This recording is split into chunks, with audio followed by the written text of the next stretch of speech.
Hello दोस्तों, आज की कहानी हमारे एक मित्र ने हमें भेजी है। ये कहानी उनके जीवन में घटी एक सच्ची घटना है। तो आइए बिना समय को गंवाए ये कहानी उन्हीं की ज़ुबान से सुनते हैं। दोस्तों, मेरा नाम राजेश है। मैं दिल्ली का रहने वाला हूँ। आज जो घटना मैं आपको सुनाने जा रहा हूँ, ये मेरी खुद की ही कहानी है। जो कुछ भी मेरे साथ हुआ उसे मैं आज आपके साथ शेयर करूँगा। ये बात करीब 8 साल पुरानी है। उन दिनों मैं नौकरी की तलाश में घूम रहा था। बहुत मशक्क़त के बाद मुझे नौकरी मिल गई। जिस ऑफिस में मैं काम करता था, उसी ऑफिस में एक लड़की भी काम किया करती थी, जिसका नाम था काजल। पहली नज़र में ही मुझे उससे प्यार हो गया। काजल भी मुझे पसंद करने लगी। हम दोनों में काफ़ी बातें होती और काफ़ी वक्त हम एक साथ बिताने लगे। धीरे धीरे हमारे बीच इतना गहरा प्यार हो गया कि हमने शादी करने का फैसला कर लिया। काजल के मम्मी पापा इस दुनिया में नहीं थे और मेरे मम्मी पापा भी मुझे 10 साल की उम्र में ही इस दुनिया को छोड़कर जा चुके थे। दोनों की ही तरफ से शादी की बात करने के लिए कोई नहीं था। हम दोनों बहुत खुश थे कि अब हमें एक दूसरे से दूर नहीं रहना होगा, लेकिन भगवान को शायद कुछ और ही मंजूर था। कुछ दिन बाद हमारे ऑफिस में एक लड़की जॉब के लिए आई और बॉस ने उसे कल से ही ड्यूटी ज्वाइन करने के लिए कह दिया। उसका नाम सीमा था। धीरे धीरे सीमा काजल और मेरी अच्छी दोस्त बन गई। हम सब कुछ एक दूसरे के साथ शेयर करते थे। फिर एक दिन की बात है, काजल की तबीयत खराब हो गई। मैंने ऑफिस पहुंचकर काजल को फ़ोन किया कि तुम अभी तक ऑफिस क्यों नहीं आई। उसने बताया मुझे बुखार हो गया है, इसलिए मैं आज ऑफिस नहीं आ पाऊंगी। तो मैंने कहा फिर मेरा दिल कैसे लगेगा, मैं भी घर चला जाता हूँ। तुम नहीं होगी यहाँ तो मेरा काम में भी मन नहीं लगेगा। काजल ने कहा नहीं, तुम घर मत जाओ, सीमा तो है ना वहाँ, तुम सीमा से ही बीच बीच में बात कर लेना। मैंने कहा नहीं, मैं तो जा रहा हूँ। सीमा सीमा है, काजल तो नहीं है ना। मैंने थोड़ा गुस्सा जाहिर करते हुए काजल से कहा। काजल ने भी प्यार जताते हुए कहा थोड़े ही दिन बाद तो हम शादी करेंगे, तभी काफ़ी छुट्टियां हो जाएंगी। प्लीज़ अभी तुम छुट्टी मत करो, बेबी की बात नहीं मानोगे क्या तुम। ये कहते हुए काजल हंसने लगी। मैंने कहा ठीक है बीबी जी, अब तो आपकी बात माननी ही पड़ेगी। और फिर हम दोनों हंस दिए। वाकई हम दोनों शादी को लेकर बहुत खुश थे। मन में न जाने क्या क्या सोच रहे थे कि शादी के बाद ऐसा करेंगे वैसा करेंगे, लेकिन वो कहते हैं ना, सोची हुई बात कभी पूरी नहीं होती। जो आप सोचते हैं हमेशा उसका उल्टा ही होता है, और मेरे साथ भी वैसा ही हुआ। एक दिन बॉस ने मुझे अपने केबिन में बुलाया और कहा तुम्हें आज ही मुंबई जाना है, तुम्हारा जाना बहुत ज़रूरी है, नहीं गए तो हमारा बहुत बड़ा नुकसान हो जाएगा। मैंने कहा सर आप किसी और को भेज दीजिए, मुझे कुछ ज़रूरी काम है। फिर बॉस ने मुझे प्रमोशन का लालच दे दिया और कहा कि अगर तुम मुंबई चले गए तो तुम्हारा प्रमोशन पक्का। अब मैं सोच में पड़ गया कि उधर काजल की तबीयत भी खराब है और इधर प्रमोशन, दोनों ही चीज़ें ज़रूरी हैं। मैंने काजल को फ़ोन किया। हेलो काजल, अब तबीयत कैसी है। काजल ने कहा पहले से आराम है, पर अभी पूरी तरह से ठीक नहीं है, कमज़ोरी बहुत आ गई है। तुमसे एक बात करनी थी। काजल हाँ बोलो ना। बॉस ने मुझे मुंबई जाने के लिए कहा है, लेकिन मैं कैसे जाऊं। इधर तुम्हारी तबीयत खराब है और उधर बॉस ने मुझे प्रमोशन का वादा भी किया है। मैंने उदासी भरे लहजे में काजल से कहा। तब काजल खुश होकर बोली अरे कितनी तो अच्छी खबर है, और इतनी अच्छी खबर को उदास होकर क्यों सुना रहे हो? तुम चले जाओ, अब इतनी भी खराब तबीयत नहीं है मेरी कि तुम पास आकर ही बैठ जाओ। ऐसा कहते हुए काजल ने हंसी को दबाया और मुझे चिढ़ाने लगी। आर यू श्योर कि तुम्हारी तबीयत ठीक है? अरे हाँ बाबा, कहा तो है मैंने कि मैं ठीक हूँ, बस थोड़े आराम की ज़रूरत है। ओके? मैंने कहा चलो ठीक है, फिर मैं चला ही जाता हूँ। तुम्हें कुछ भी परेशानी हो तो सीमा को अपने पास बुला लेना।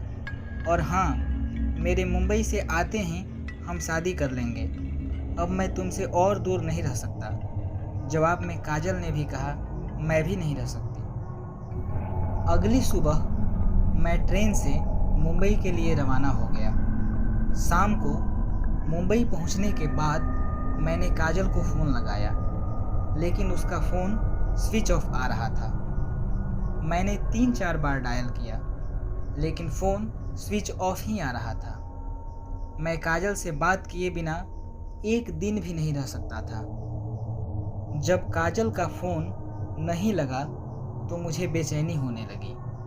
तभी मुझे याद आया कि क्यों ना सीमा को फ़ोन करके उससे कहूँ कि तुम काजल के घर चली जाओ और मेरी उससे बात करा दो। ये सोचते हुए मैंने सीमा का नंबर डायल किया। 1-2 रिंग होने के बाद ही सीमा ने फ़ोन उठा लिया। हेलो सीमा, यार मैं बहुत परेशान हूँ, काजल का फ़ोन बंद आ रहा है, क्या तुम मेरी काजल से बात करा सकती हो प्लीज़? उसने कहा ठीक है, मैं अभी जाती हूँ, और उसने फ़ोन कट कर दिया। मैं सीमा के फ़ोन का बेसब्री से इंतज़ार कर रहा था। तभी फ़ोन की रिंग बजी। सीमा का फ़ोन आया। उसने जो कहा उसे सुनकर तो मैं और भी परेशान हो गया। उसने बताया कि काजल तो अपने घर पर है ही नहीं, उसके घर पर तो ताला लगा हुआ है। मैंने आस-पास भी पता किया, लेकिन किसी को काजल के बारे में कुछ भी पता नहीं है। शायद वो अपने किसी रिश्तेदार के घर गई हो। तुम परेशान मत हो, कहते हुए सीमा मेरा हौसला बढ़ाने लगी। मैं बहुत ही परेशान था।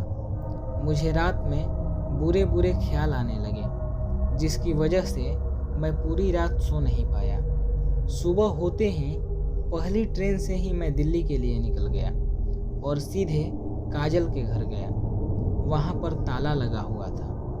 पड़ोस में पता किया तो कुछ पड़ोसियों ने बताया कि कल दिन में तो काजल अपने घर पर ही थी। इससे ज़्यादा हमें कुछ नहीं पता। फिर मैं सीमा के घर गया। सीमा अंदर से आई और बोली कि काजल का कुछ पता चला क्या? नहीं, मैंने हर जगह ढूंढा, हर किसी से पूछा, लेकिन उसका कुछ पता नहीं चला। ये कहते हुए मैं रोने लगा। सीमा मुझे समझाते हुए बोली कि तुम चिंता मत करो, काजल बहुत जल्द ही मिल जाएगी।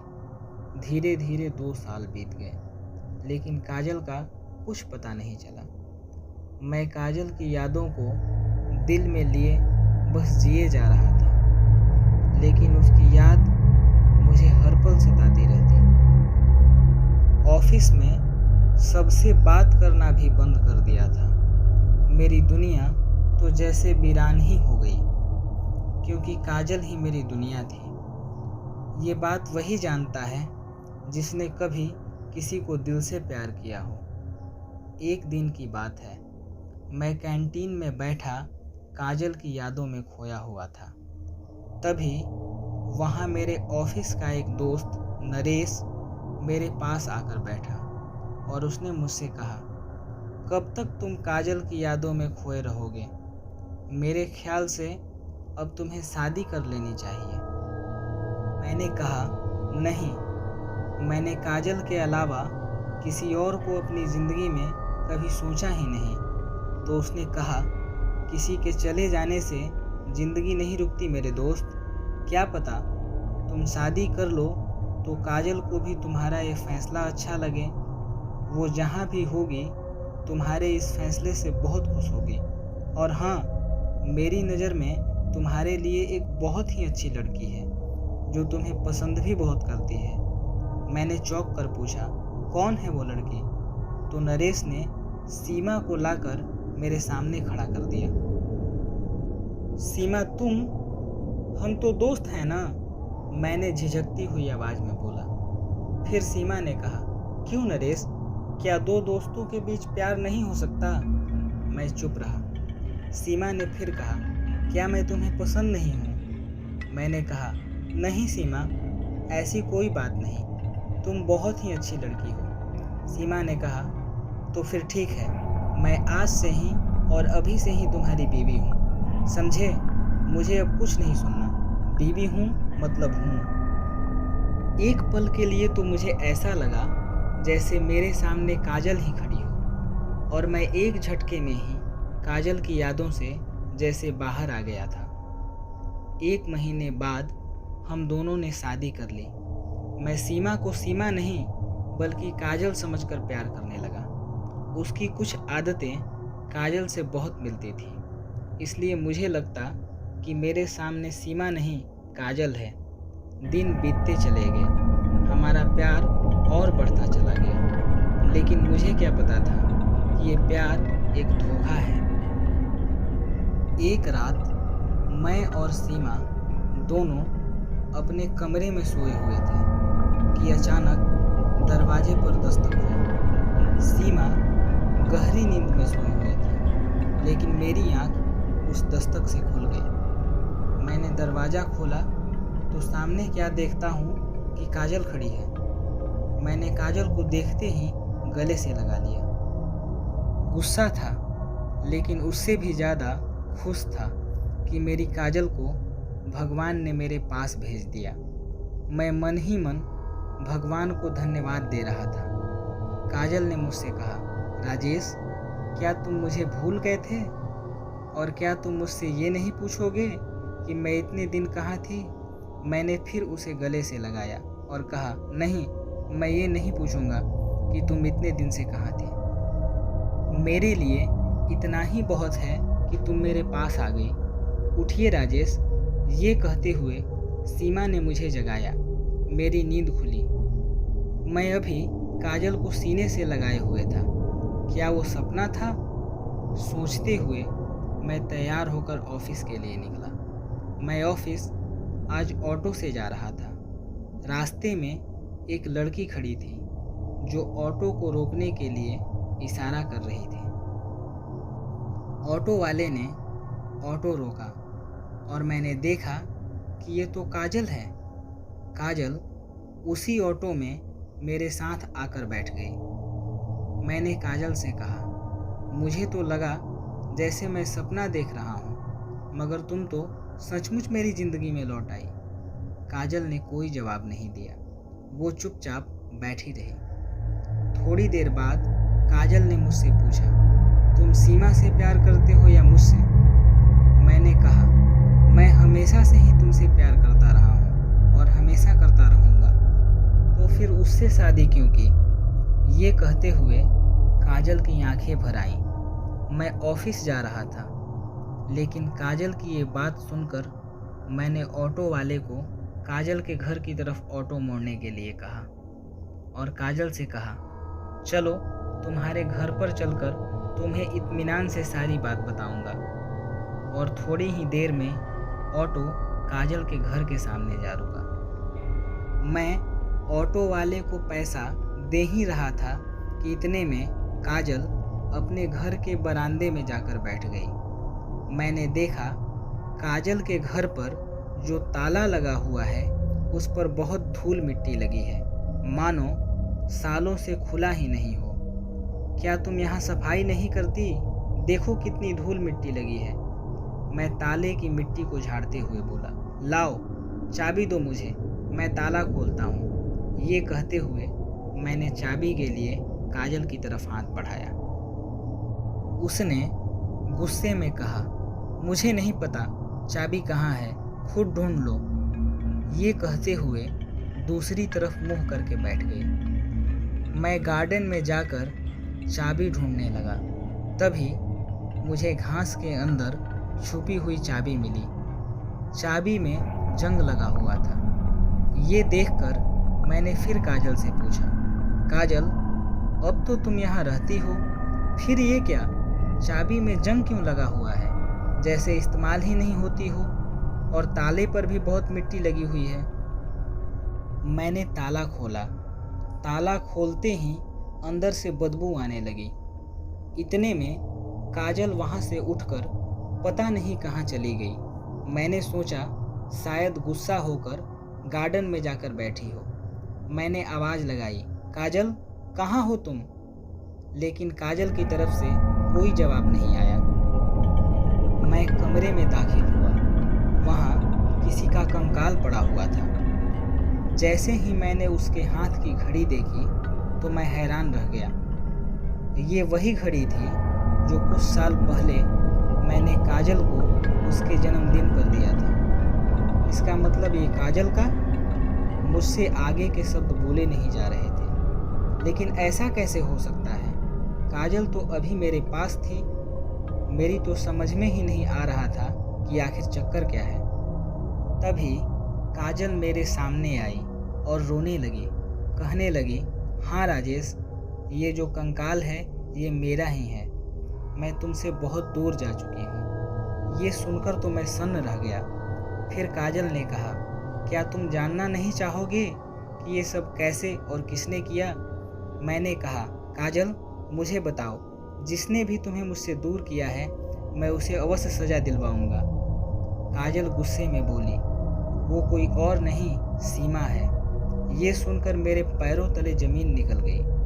काजल ने बताया, जब तुम ऑफिस के काम से मुंबई गए थे तो उसी शाम सीमा मेरे घर आई थी और उसने मुझसे कहा कि मैं राजेश से प्यार करती हूँ, तुम बीच से हट जाओ। मैंने कहा, क्या राजेश भी तुम्हें प्यार करता है? तो उसने कहा, अगर नहीं करता तो धीरे धीरे करने लगेगा अगर तुम हमारे बीच से हट जाओ तो। और उसने मुझे ज़बरदस्ती जहर पिला दिया। मैं रोती रही, उसके सामने भीख मांगती रही कि मुझे छोड़ दो, हम तो दोस्त हैं। तो उसने कहा, तो मेरी दोस्त नहीं सौतन है। अगर तू नहीं रहेगी तो राजेश को मुझसे प्यार करना ही पड़ेगा। उसने मुझे जहर पिलाकर घर में बंद कर दिया और बाहर से ताला लगाकर चाबी बाहर फेंक दी। अब मैं उसे मारकर अपनी मौत का बदला लूँगी। तुम्हारे लिए ही मेरी आत्मा भटक रही थी कि जो कुछ भी मेरे साथ हुआ उसे मैं तुम्हें बता सकूं। मैंने काजल से कहा, काजल तुम उसे मत मारना, मैं उसको कानून से सज़ा दिलवाऊंगा। गुस्से में काजल मुझसे कहने लगी, नहीं, मैं खुद उसे मारूंगी। मैंने कहा, नहीं, मेरी काजल कभी किसी को मारने के बारे में नहीं सोच सकती। मेरी इस बात को सुनकर काजल रोने लगी और कहने लगी, मुझे दुख बस इतना है कि मैं तुम्हारे साथ रहना चाहती थी, तुम्हारे साथ ज़िंदगी का हर पल बिताना चाहती थी, जो अब कभी नहीं होगा। इतना कहकर काजल एक चमकीली रोशनी में खो गई और मैं रोता रह गया। अब मैं घर लौटा। सीमा ने कहा, हाथ मुंह धो लो, मैं खाना लाती हूँ। मैंने कहा, तू मेरी काजल की हत्यारन है, तुम्हें मैं कभी माफ़ नहीं करूँगा। तो सीमा रोने लगी और कहने लगी, तुम तो मुझसे प्यार करते हो ना? मैंने कहा, प्यार तो बस मैं काजल से करता था। तुमसे जो था वो तो तुम्हारा बनाया हुआ षड्यंत्र था, प्यार नहीं था। अब तुम्हें मैं कानून से सज़ा दिलवाऊंगा। ये कहते हुए मैं पुलिस स्टेशन आ गया और मैंने सारी कहानी पुलिस को बता दी। पुलिस को काजल के घर से सारे सबूत मिल गए। पुलिस ने सीमा को गिरफ्तार कर लिया और अदालत ने उसे उम्र कैद की सज़ा सुनाई। मुझे सीमा को सज़ा दिलवाकर बहुत सुकून मिला। मैंने फिर शादी नहीं की और न आने वाले समय में करूँगा। मैं सिर्फ काजल से प्यार करता हूँ और उसी से प्यार करता रहूँगा। काजल की जगह किसी और को कभी नहीं दे सकता, कभी नहीं।